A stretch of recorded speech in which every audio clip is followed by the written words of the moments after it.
Sunrise গুঁড়ো মশলা নিবেদিত কথায় সুরে জমজমাট সকালে স্বাগত সবাইকে। আবার এসেছে আষাঢ়, আকাশ ছেয়ে আসে বৃষ্টির সুবাস বাতাস বেয়ে। আষাঢ় মানেই যখন তখন ঝমঝমঝম বৃষ্টি, আষাঢ় মানেই পথঘাট সব জল থই থই, অকারণ আনা সৃষ্টি। আর এই আষাঢ়ি আম কাঁঠালের দারুণ গন্ধে আমাদের মন মেতে ওঠে, আমাদের ভোজনের কমতি থাকে না। আবার এই আষাঢ়েই বনফুলের, ভেজা বনফুলের গন্ধ, জুঁই ফুলের গন্ধে মন কেমন করে।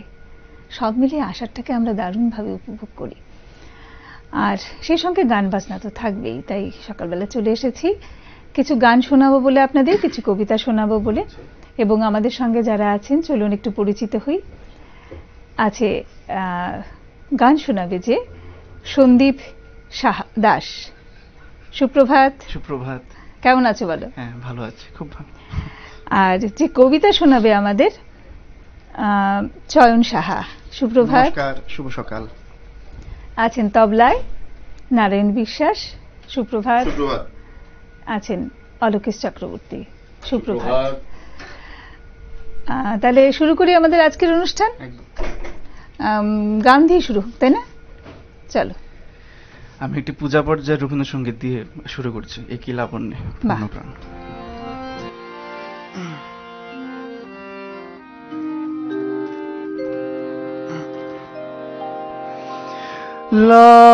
লাবণ্যে পূর্ণ প্রাণ প্রাণে সহে, একই লাবণ্যে পূর্ণ প্রাণ প্রাণে সহে,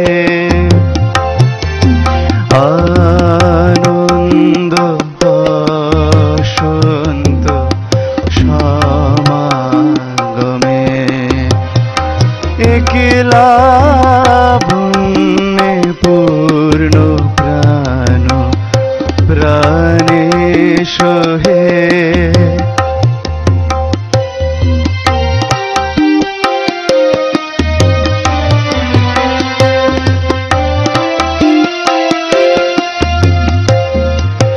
বিকশিত প্রীতি কুসুম হে,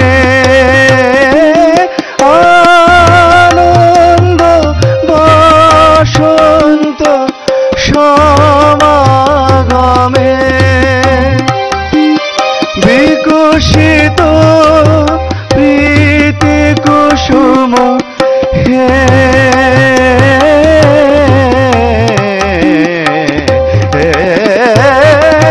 বিকশিত প্রীতি কুসুম পুলকিত চিত কাননে, একই লাবণ্যে পূর্ণ প্রাণ প্রাণে সহে,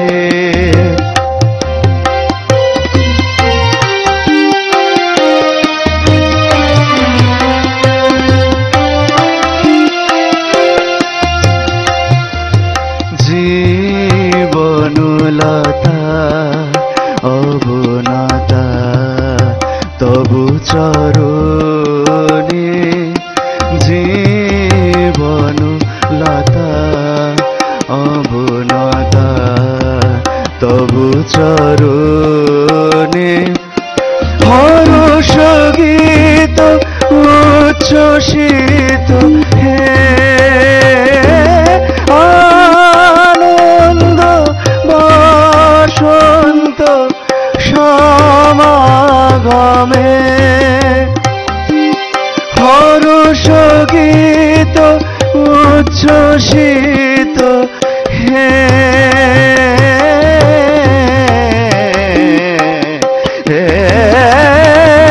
হর্ষ গীত উচ্ছ্বসিত কিরণ মগন গগনে, একই লাবণ্যে পূর্ণ প্রাণ প্রাণে সহে,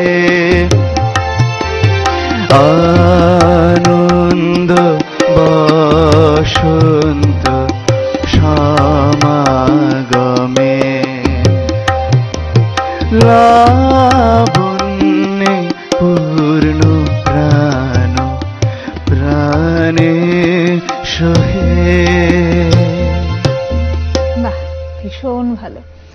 আসলে রবি ঠাকুরের প্রত্যেকটা পূজা পর্যায়ের গান মনে হয় যে এক একটা প্রার্থনা সঙ্গীত। সকালবেলাটা আমরা সকলেই কম বেশি প্রার্থনা করি বা ঈশ্বরের আরাধনায় শুরু করি সকালটা, বা কেউ প্রকৃতির পুজো করে শুরু করেন, কিন্তু আমার মনে হয় একটা রবীন্দ্রসঙ্গীত দিয়ে যদি শুরু করা যায় সেই বিষয়টা সম্পূর্ণ হয়ে যায়। ভীষণ ভালো গাইলে। চয়নের কাছে যাব। চয়ন ভালো কবিতা লেখে, তাই আজকে চয়নের লেখা অনেক কবিতা শুনব। আমি সন্দীপের গানের পর যাদের কথা মাথায় ঘুরছে তাদের নিয়ে একটি কবিতা পড়ছি।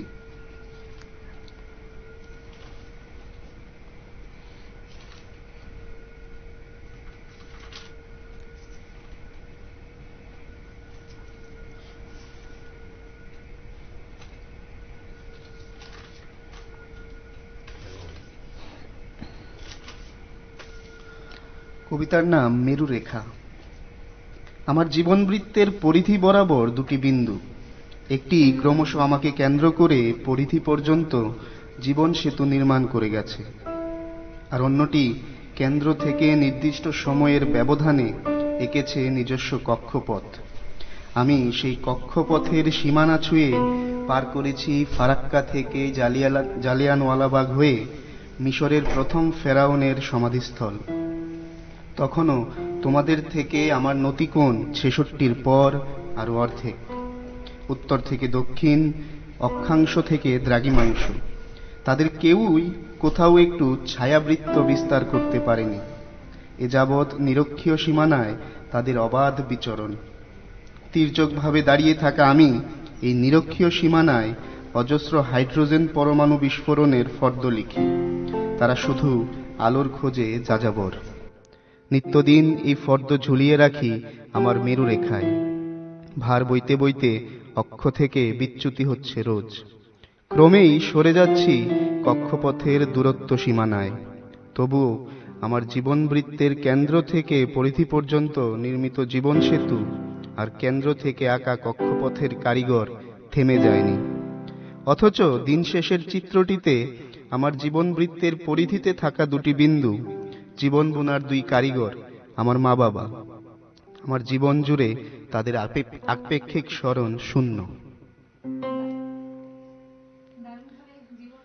তুমি বর্ণনা করলে, আমি একটা প্রশ্ন তোমাকে জিজ্ঞেসই করবো ভাবছিলাম যে তুমি, আমি যতদূর জানি তুমি অঙ্ক নিয়ে পড়াশোনা করেছো।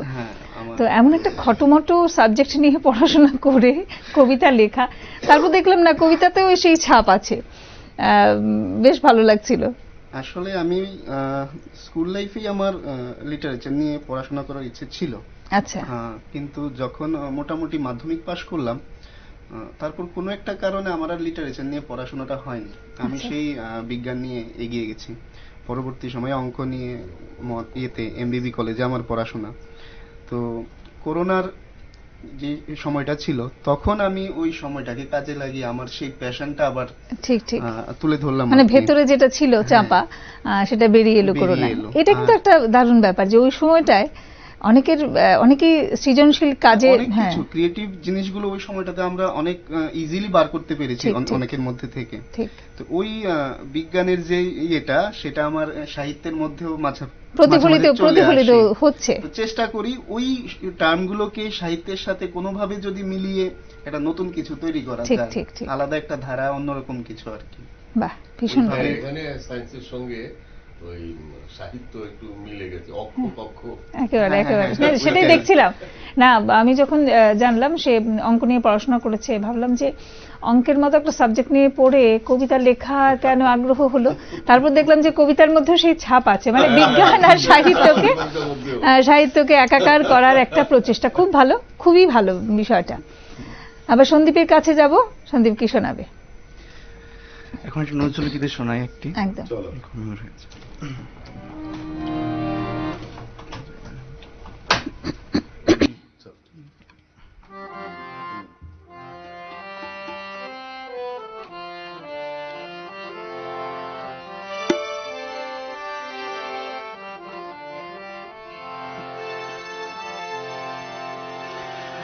আজ মধুর বাঁশরি বাজে, বাজে মধুর বাঁশরি বাজে গোধূলি লগনে বুকের মাঝে গোধূলি লগনে বুকের মাঝে মধুর বাঁশরি বাজে বাজে মধুর বাঁশরি বাজে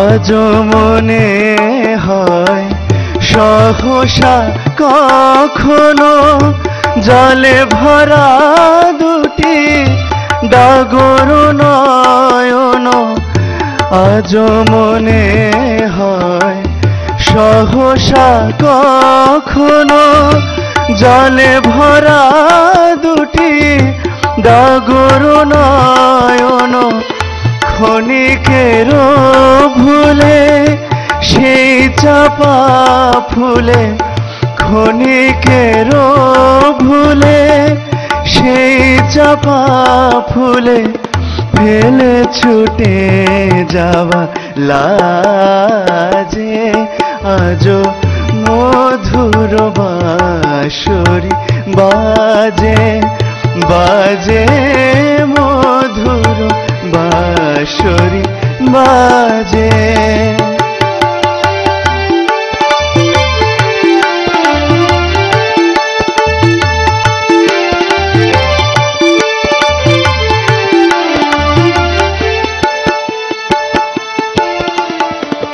হারানো দিন বুঝি আসিবে না ফিরে হারানো দিন বুঝি আসিবে না ফিরে মন কাঁদে কেন স্মৃতির তীরে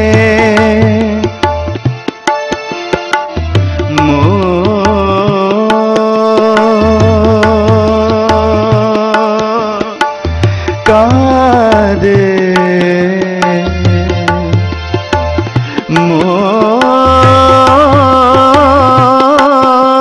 মন কাঁদে কেন হারানো দিন বুঝি আসিবে না ফিরে মন কাঁদে কেন স্মৃতির তীরে তবু মাঝে মাঝে আশা জাগে কেন আমি ভুলি আছি ভোলেনি সে যেন তবু মাঝে মাঝে আশা জাগে কেন আমি ভুলি আছি ভোলেনি সে যেন গোমতীর তীরে পাতার কুটিরে আজ সে পথ চাহি সাজে আজ মধুর বাঁশরি বাজে বাজে মধুর বাঁশরি বাজে গোধূলি লগনে বুকের মাঝে গোধূলি লগনে বুকের মাঝে মধুর বাঁশরি বাজে বাজে মধুর বাঁশরি বাজে বাজে মধুর বাঁশরি বাজে বাজে মধুর বাঁশরি বাজে।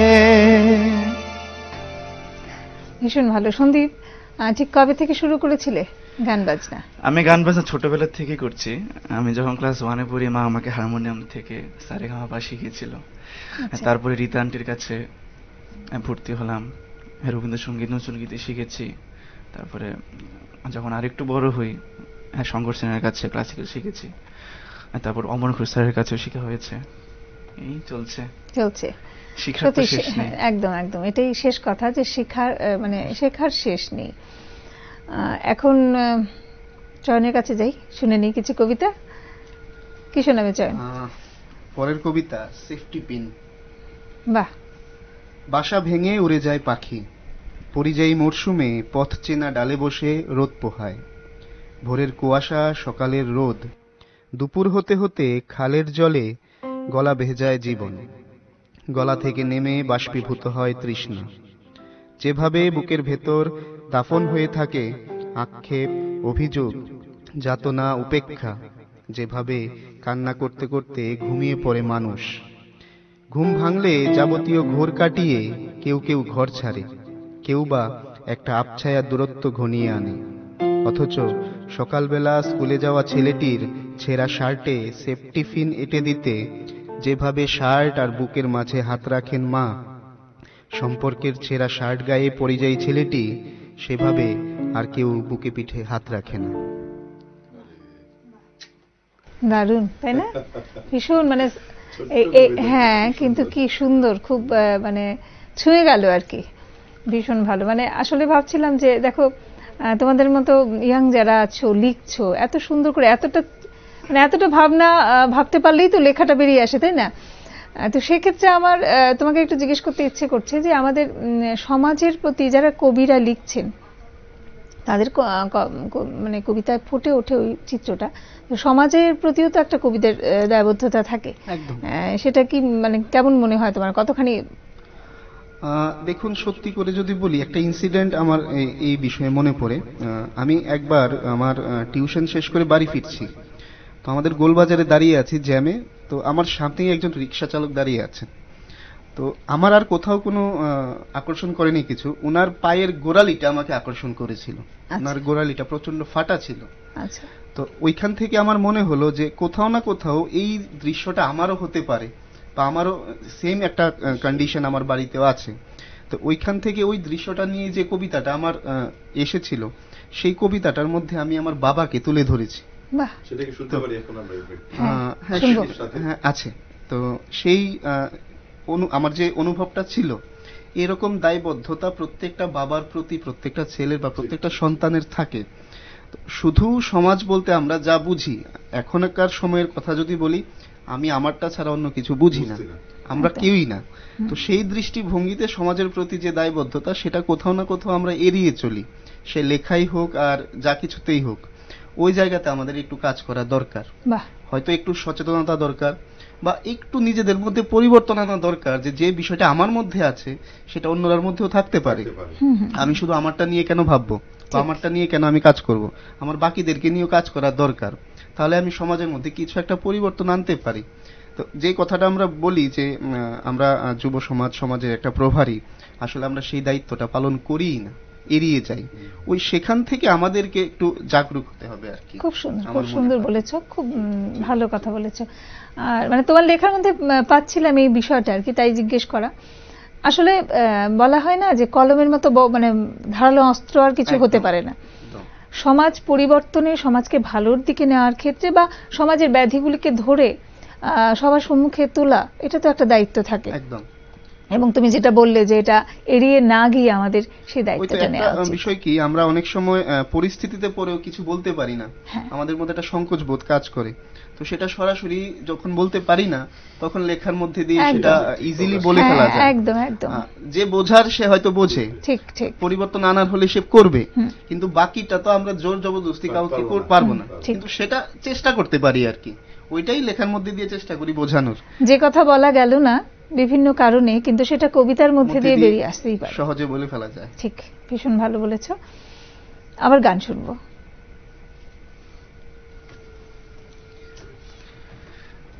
এখন একটু শ্যামল মিত্রের গান করবো, যা যা রে পাখি।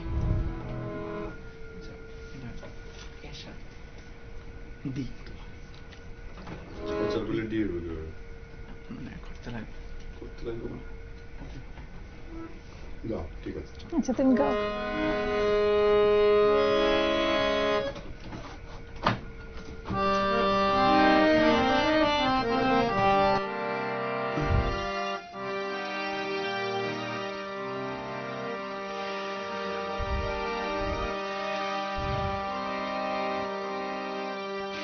যা যা রে যা যা পাখি, আর কিছু নাই যা ঢেকে রাখি, এ বাঁধন ছিঁড়ে উড়ে যা।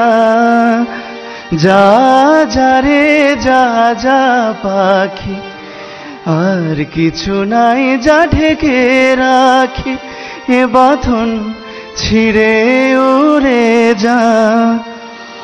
এই শুধু বলি তাকে, মোর মন কাঁদে আজও তার তলে, এ কাঁদন ছিঁড়ে উড়ে যা।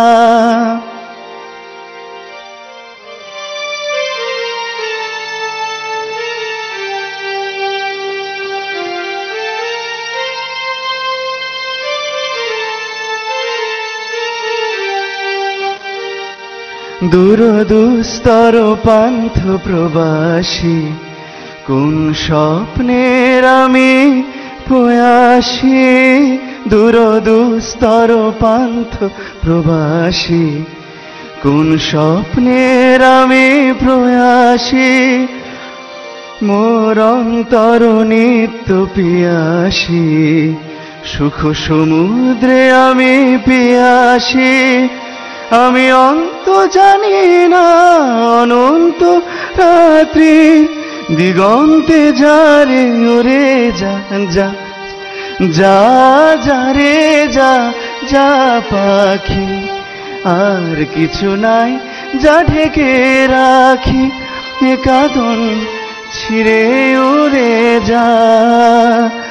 যা যা রে যা যা পাখি, যা যা রে যা যা পাখি, যা যা রে যা যা পাখি। যাব না, নেব একটা ছোট্ট বিজ্ঞাপন বিরতি। বিরতির পরে আবার ফিরে আসছি, সঙ্গে থাকবেন। ফিরে এলাম বিরতির পরে। আমরা আছি সানরাইজ গুঁড়ো মশলা নিবেদিত কথায় সুরে জমজমাট সকালে। আমাদের সঙ্গে আছে আজকে চয়ন সাহা এবং সন্দীপ দাস। চয়নের কাছে যাব, আবার কবিতা শুনব। ভীষণ ভালো লেখে চয়ন, এবং আমাদের একের পর এক খুব ভালো ভালো কবিতা শোনাচ্ছেও। চয়ন, এবার কি শোনাবে? যে কবিতাটার কথা বলছিলাম, জাগরণ। সেদিন সন্ধ্যাবেলায় দেখেছিলাম ক্ষুধার পাকস্থলিতে এক বৃদ্ধ বাবা দুমুঠো ভাতের সন্ধানে কতটা অসহায় আর নিরুপায় হয়ে নিজের কাছে হেরে গিয়েছিলেন। কুঁচকে যাওয়া চামড়ার প্রতিটি ভাঁজেই যেন এক নবজাগরণের পথ প্রশস্ত করার করুণ গল্প লুকিয়ে রেখেছিলেন। ধুলোমাখা পায়ের ফাটা গোড়ালিতেই যেন এক যুগের অবসান। এক একটা ফাটলে যেন সমাহিত আছে অজস্র ক্ষুধার্ত রাত শেষে নতুন ভোরে জাগরণ নিয়ে আসা ব্যর্থতার কথা। আমিও সেই সভ্যতার ব্যর্থতার মাঝে উঠে আসা এক অসহায় বাবার ক্ষুধার পাকস্থলিতে রাত জেগে দেখা নবজাগরণের ব্যর্থ স্বপ্নের অবশেষ। ভোরের ঝাপসা অন্ধকারে সেদিন কুয়াশার বুক চিরে উঠে আসা জাগরণে আমি স্পষ্ট দেখতে পাচ্ছিলাম আকাশের চাঁদটাও ভোরের প্রথম আলোতে নিজের অস্তিত্ব হারানোর অপেক্ষায়। এই অপেক্ষায় আমি শুধু একটা অসহায়ত্বের ছাপ দেখেছি। মাংসপেশির দখলে থাকা হাড়, সেই হাড় কাঁপানো এক শীতের সকাল। আমি যখন কম্বলে উষ্ণতার আমেজে ঘুমে আচ্ছন্ন, আমার বাবা তখন ঘুম উপেক্ষা করে চোখের পাতা ঠান্ডা জলে ধুয়ে দেয়। আমার বাবার চোখে এই জাগরণ আমার জন্য প্রত্যাশিত নয়। বাহ, ভীষণ ভালো। আসলে আমাদের সকলের বাবারাই এক একজন বটবৃক্ষ। একদম সেই বৃক্ষের তলায় আমরা নিশ্চিন্তে থাকি। ভীষণ ভালো লিখেছো। আর সবচেয়ে আমার খুব ভালো লাগছিল যে একটা বিষয় যেটা তুমি দেখেছো রাস্তায়, সেটা তোমার মনে এমনভাবে প্রতিফলন হয়েছে যেটা কবিতায় উঠে এসেছে। আসলে হয় কি, আমাদের কাছে বাবারা হচ্ছেন চড়ক গাছ। বাবাদের কাঁধে চড়ে আমরা বিশ্ব ব্রহ্মাণ্ড দেখি, কিন্তু বাবাদের সেই কথাটা বলে ওঠা হয় না আমাদের। আমার ক্ষেত্রে যেটা হয়েছে যে বাবার সাথে এই বিষয়গুলো আমার বলাই হয়নি এখনো, বা কোনোদিন বলার সুযোগ হয়নি। সেই পরিস্থিতি আমি পাই না, কারণ বাবা সকালে যায়, রাতে আসে, হয়তো আমি থাকি না দুপুর সময় বাড়িতে, তো সেই কথাগুলো বলা হয় না। বা কখনো যখন আমরা মুখোমুখি বসি বাড়িতে, ভাবি বিষয়গুলো, কিন্তু তাও বলার কোথায় যেন একটা আসে না জড়তা আর আসে। কি। ঠিক ঠিক ঠিক। কি বলি, কেন বলবো, বা কিভাবেই বা বলি। কিন্তু যখন চোখে চোখ পড়ে, তো আমিও সেই বিষয়টা বুঝি যে আমি যেরকমটা ভাবি বা যেরকমটা আমার বাবাও মধ্যে হয়তো চলে, ঠিক। বাবার মধ্যেও সেরকম কিছু একটা আছে বা চলছে, উনিও সেটা বলতে পারেন না। বা অনেক সময় কোনো একটা বিষয় নিয়ে আমাদের মধ্যে একটু কথা কাটাকাটি হয়, আমি একটু রেগে গেলাম, বাবা একটু রেগে গেল, তো দুজন দুদিকে বেরিয়ে পড়ি। আবার রাতে যখন ঘরে ফিরি, তখন সেই বিষয়টা আবার নর্মাল, একদম সাধারণ বিষয় হয়ে যায়। তো এইভাবে একটা সম্পর্ক তৈরি হয়, কিন্তু সেই সম্পর্কের মধ্যে কোনো ধরনের কোনো কথার আদান প্রদান হয় না, অথচ না বলেই সবকিছু বলে ফেলা যাচ্ছে।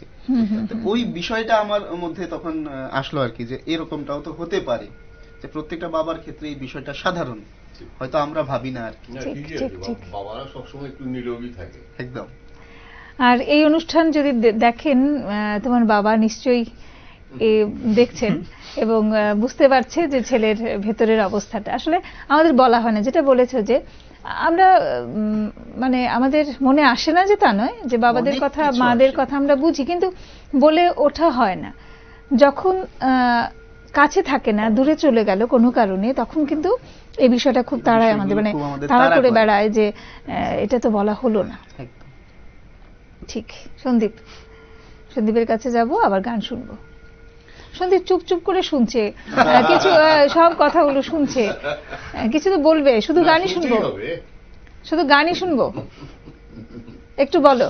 তুমি বলেছিলে যে বাবা মায়ের কথা বলছিলে, যে মা হাত ধরে একেবারে শিখিয়েছেন প্রথম। সেক্ষেত্রে বাবার সহযোগিতা কেমন ছিল?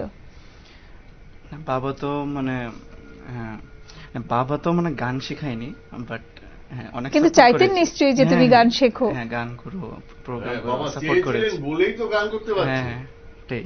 ঠিক ঠিক। চলো। ফ্যামিলি সাপোর্ট ছাড়া তো কিছু হয় না। ঠিক ঠিক।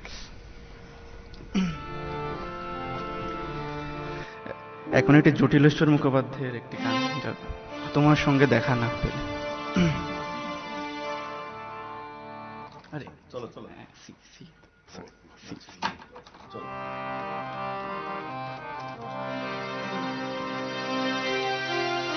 তোমার সঙ্গে দেখা না হলে ভালোবাসার দেশটা আমার দেখা হতো না। তুমি না হাত বাড়িয়ে দিলে, তুমি না হাত বাড়িয়ে দিলে, এমন একটি পথে চলার শেখা হতো না। তোমার সঙ্গে দেখা না হলে ভালোবাসার দেশটা আমার দেখা হতো না।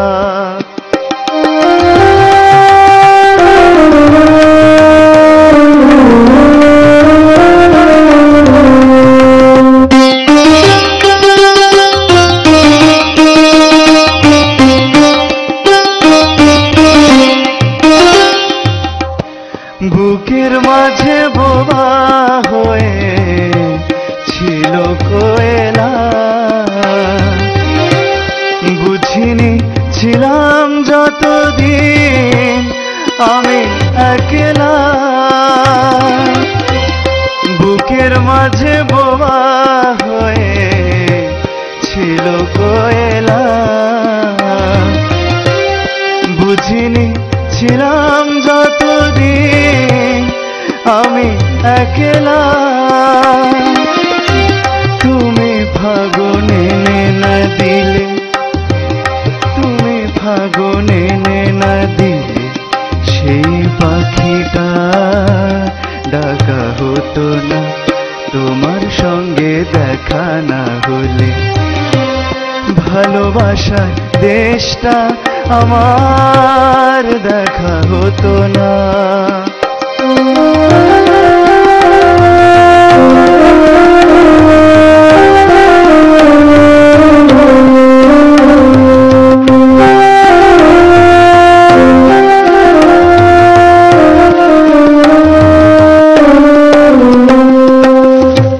ধুধু এক মরু যেন নদী হয়েছে, ঢেবে ঢেবে উঠা পাথর সুখে বয়েছে। ধুধু এক মরু যেন নদী হয়েছে, ঢেবে ঢেবে উথাল পাথাল সুখে বয়েছে। দিন রাত চোখেই গেছে, মনে ধরেনি কোনো কিছু দিয়ে, মনে পাতা ভরেনি। দিন রাত চোখেই গেছে, মনে ধরেনি কোনো কিছু দিয়ে, মনে পাতা ভরেনি। তুমি আখর না চেনালে, তুমি আখর না চেনালে, আজও কিছু লেখা হতো না। তোমার সঙ্গে দেখা না হলে ভালোবাসার দেশটা আমার দেখা হতো না। তুমি না হাত বাড়িয়ে দিলে, তুমি না হাত বাড়িয়ে দিলে, এমন একটি পথে চলার শেখা হতো না। তোমার সঙ্গে দেখা না হলে, তোমার সঙ্গে দেখা না হলে, তোমার সঙ্গে দেখা না হলে।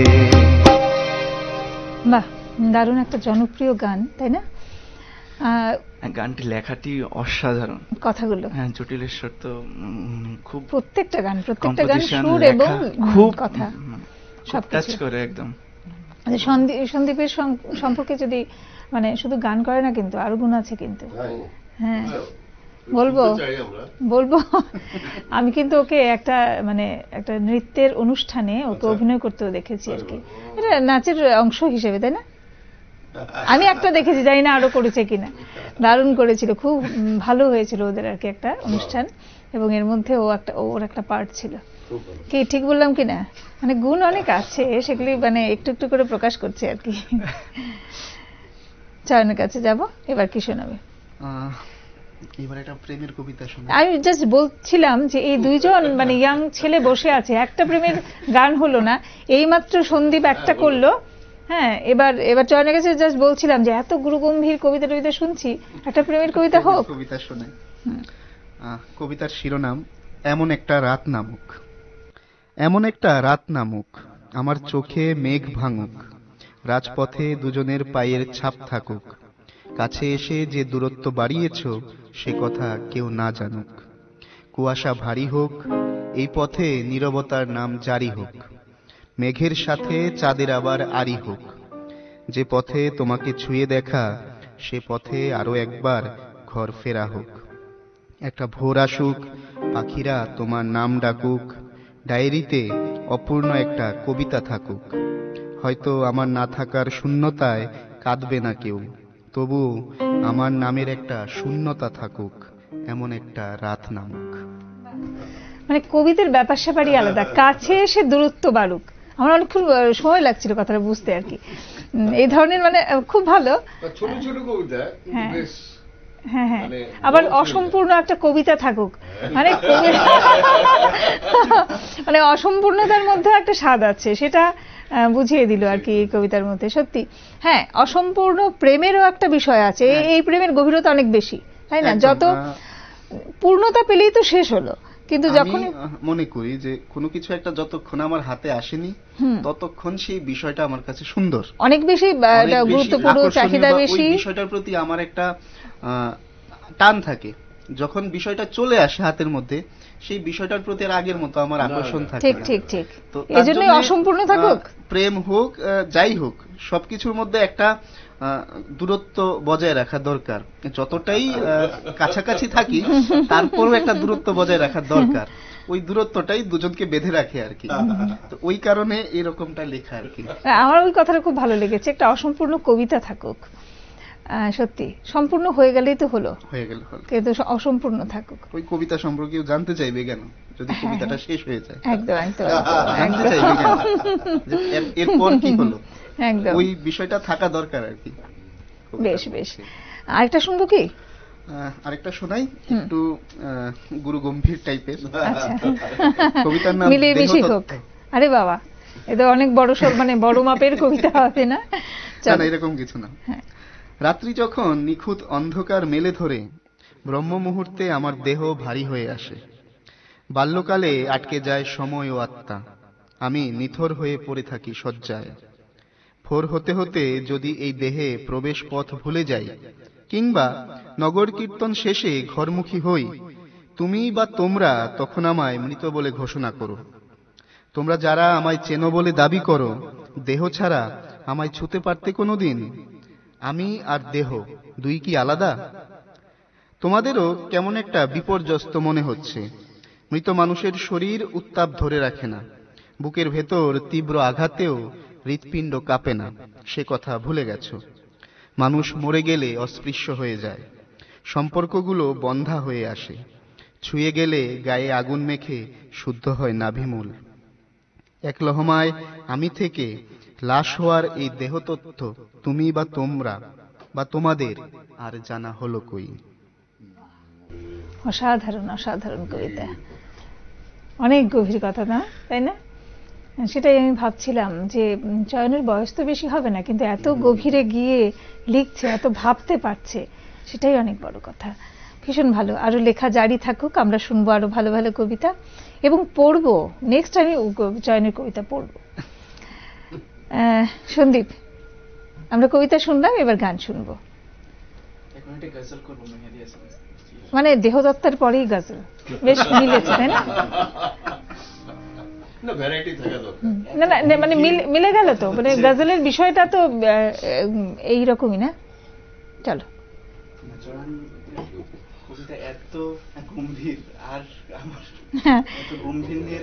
না না, গজলের বিষয়টাও কিন্তু তাই, ঈশ্বর প্রেমের সঙ্গে ব্যক্তি প্রেমের যে সম্পর্ক, তা নিয়েই গজলের প্রথম মানে সঙ্গীত সব এটা। হ্যাঁ হ্যাঁ, ঠিক ঠিক, প্রেম, পূজা, প্রকৃতি সব নিয়েই আছে। একদম একদম। চলো।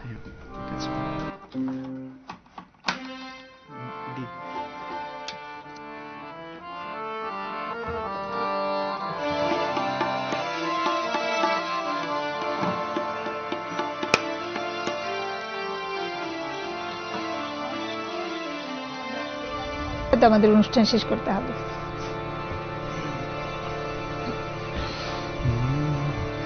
रफ्ता रफ्ता वो मेरे हस्ती का सामा हो गए, रफ्ता रफ्ता वो मेरे हस्ती का सामा हो गए। पहले जा फिर जाने जा, फिर जाने जाना हो गए, रफ्ता रफ्ता वो मेरे हस्ती का सामा हो गए।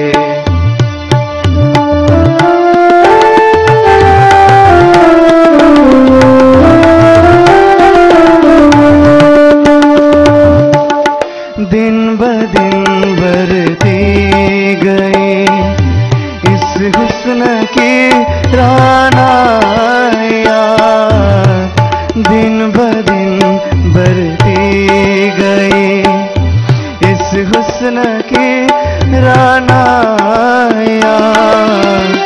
पहले गुल फिर गुल बदर फिर गुल बदामा हो गए, रफ्ता रफ्ता वो मेरे हस्ती का सामा हो गए।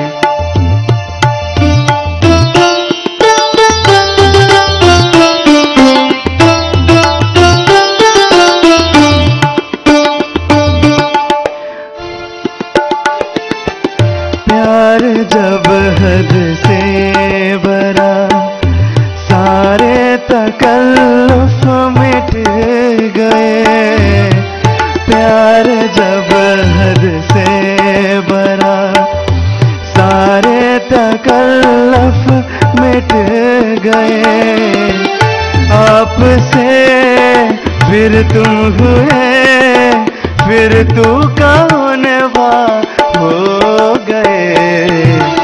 रफ्ता रफ्ता वो मेरे हस्ती का सामा हो गए।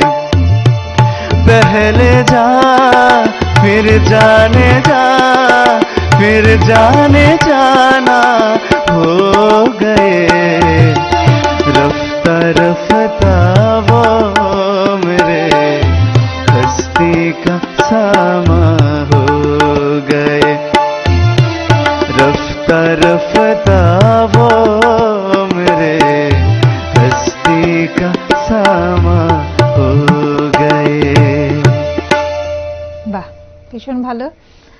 অসংখ্য ধন্যবাদ তোমাদের দুজনকেই। আজকে সকালটা আমাদের বেশ ভালো কাটলো কবিতায় গানে, এবং সেই সঙ্গে অলোকেশ দাকে, নারুদাকে অসংখ্য ধন্যবাদ।